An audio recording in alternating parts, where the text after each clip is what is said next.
So I haven't done this before, but we'll do this video and kind of see how it goes. So this system that's coming in tomorrow night, and then it's kind of going through Friday, actually has a high pressure system and a low pressure system.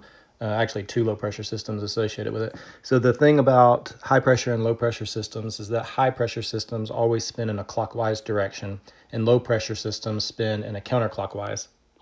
So if I pull this up real quick and draw it, off the coast of Florida, on the east coast of Florida, there is a high pressure system that's sitting down here, and it's spinning the air and throwing the air up from the Gulf of America up into Arkansas, Kentucky, and Tennessee.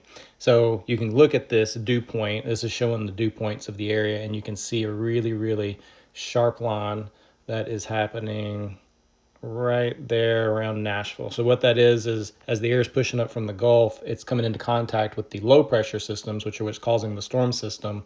And those low pressure systems are spinning out here, and they're spinning this way. So as you get these low pressure systems coming up, they are going to be tracking in this direction. So the first storm system that comes through tomorrow evening is going to be the low pressure system number 1. And then after it passes through, you'll get a second low pressure system that's going to develop in the exact same area. And then it's going to track along the same path. So if you run the motion on this dew point here, you can see how right just to the west of Nashville, there's a line that develops, and then that line's going to get stuck. And that's because the high pressure winds from the south are holding the low pressure system from pushing into Nashville. So you can see right here how this line's coming down, and then it gets right up next to kind of Nashville, and then it gets pushed back up, then it goes down and pushes back down. So that's the difference between the first low pressure system comes in right here, gets pushed back up, second low pressure system comes in, but that high pressure system's keeping it from coming into Nashville. So that causes the storm line to get stuck right here. So everything on this side is going to get less rain. Everything on this side is going to get more rain. And this area right here is going to get significant flooding. And it's also going to get significant tornadoes at the kind of the offset right when the first storm goes through. So this is the dew point, and the only reason I showed this is because it's easier to see when it comes to looking at how weather kind of flows like water back and forth. So if we go to the composite reflectivity, so what this is this is the HRRR model. It comes out every single hour, but 4 times a day it gives you an outlook that goes up to about a 3.5 day period. So if you look at the top, it's showing, let me try to get the time going. So at the top, it shows you what time we're looking at. So you can see that this is pretty much right now or an hour ago. So you're looking at April 1st at 8 o'clock. Kind of have to fast forward it through pretty quick because the storm system doesn't even get to us until about midnight tomorrow. So you can see as you start approaching the evening, so here we are at 10 o'clock. At 10 o'clock, the storm system is pretty much hitting Clarksville, and it's formed a line, but prior to that line, it actually had a bunch of supercells that developed. So you can see these little dots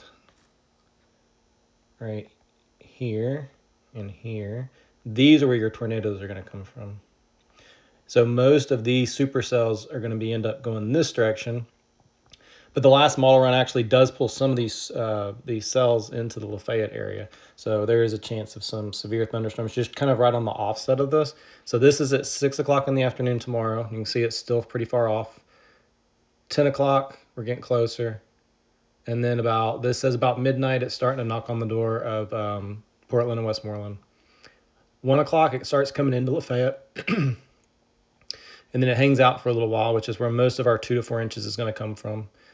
Then it kind of gets weak, and it ends up pulling back up to the north just a little bit right here. So this is going into Thursday afternoon. So Thursday afternoon, it'll be storming, but it kind of should hang to the northwest. It gets pushed back up a little bit more, but then it's going to eventually push back down to the southeast. This is the second storm system where you can see the supercells that are developing up in here with even the second storm system. So there'll be a chance of tornadoes and stuff with the second part of the system too. So this model, this is the most accurate model. Like I said, it comes out every hour, and 4 times a day it actually gives you a longer window to look at. So the next one will come out at 6 o'clock in the morning and then noon. And each time it does, we can kind of nail down like the time. So right now it's saying midnight to 1 o'clock for tomorrow night, but that can move back and forth, 2 hours forward, 2 hours backward. So I would say sometime between 10 and 3. And then tomorrow we can run it again, and then I'll be able to tell you more detail. But I guess the neat thing about this is that it's a combination of a high pressure system throwing tons of moisture in this direction just because of the way that a high pressure system spins. And then 2 low pressure systems coming out of Texas that are tracking in this direction, and they're spinning in a counterclockwise motion. So you end up seeing a tail, kind of like a comma. And I can show you that on this view. So if you look up at the top, right in here where my dot is, this would be kind of the center of the comma. You can see how everything is spinning counterclockwise.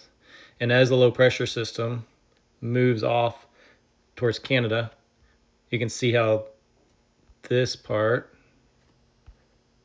right here is the comma.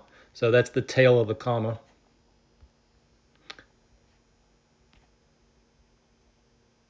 And then it just kind of drags itself out like that. And then the second low pressure system you can see coming in now where my cursor is. And it gets stuck. It can't really form a comma just because that high pressure system is blocking all of this air down here. And it's keeping any storms from developing kind of down in this area down here. So that's where we get this line that sets up here. So as long as everything stays the way it is now, everything will happen to the west and northwest. But if this thing shifts just a few miles, then it'll bring it to Lafayette. So we'll have to run the models tomorrow to be able to get a better idea. So that's what it is as of 10 o'clock on April 1st. All right, I'll try to make these things faster as I figure out how to use all these tools on this. Thanks again.